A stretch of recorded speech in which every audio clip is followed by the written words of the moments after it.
Nah.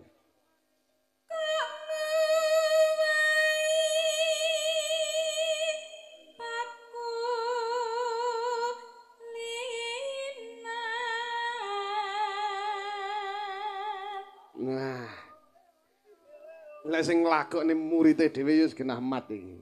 Kecekel.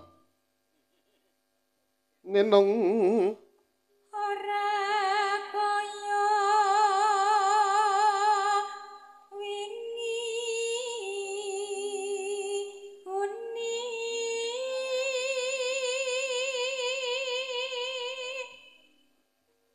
nenoyong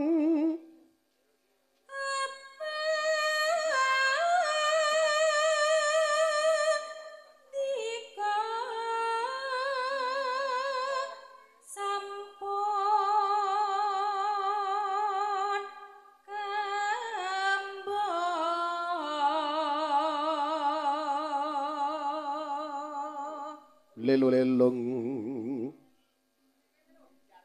agawe ruciting kale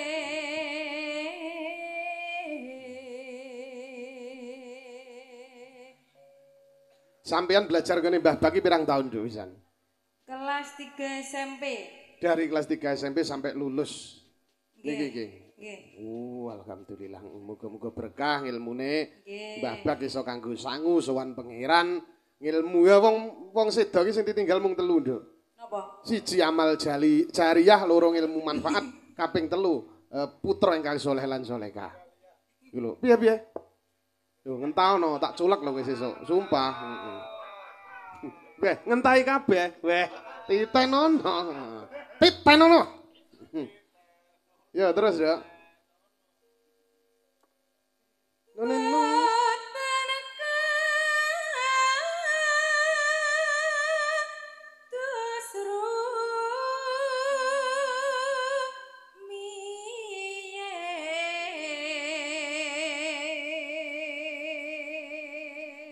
Lelo-lelong hatiku ginawe rangu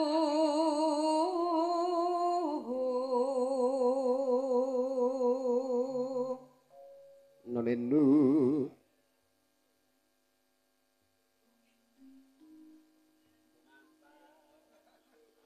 suwit manuk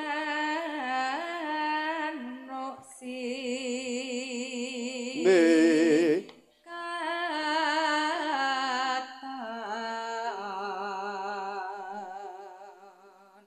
nin nonenung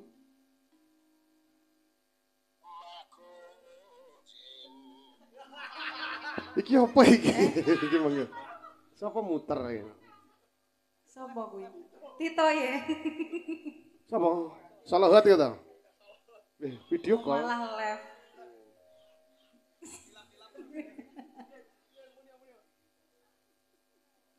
Heeh. Piye to ndang tak pedat lho kengko.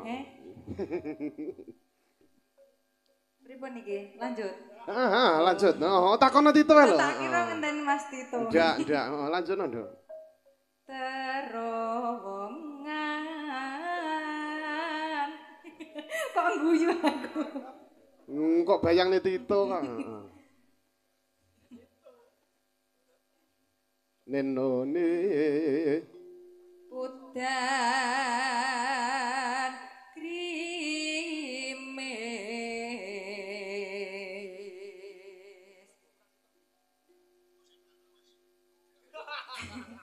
Kok banterne ta Mas Malah? wis tokno Nduk, heeh. Aja ngrungokne gurem ceker.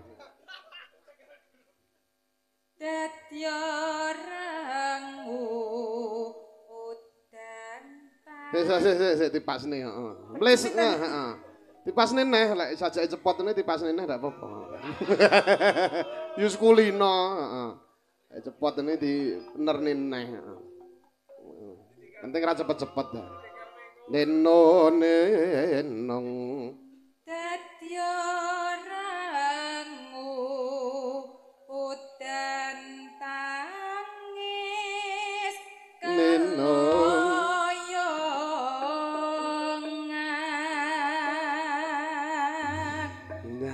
Selamat, heeh. Aja krungone Tito. Heeh. Becek kayak. Neneng. Sejak ikatan rangu enten apa niku dene sampun dangu ditaka ngoten sakniki njrbeken napa pancen sampun bosan mangko prasetyaku nadyan geger malih watu boten badhe lintu nanging kok ngene ketulung burine apa ya dede jodone Bebasan